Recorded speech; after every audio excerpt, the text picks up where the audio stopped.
آداب۔ دو اور لفظ ایسے ہیں کہ جن میں پیش اور زیر کے فرق سے معنی بدل جاتے ہیں۔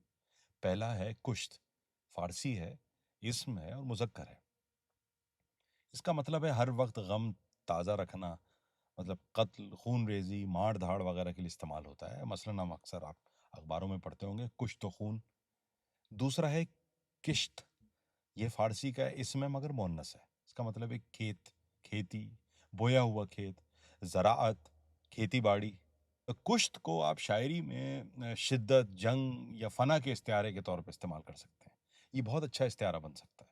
دوسرا ہے کشت، یا شاعری نثر میں آپ زندگی، امید، محنت کا علامتی اظہار بنا سکتے ہیں۔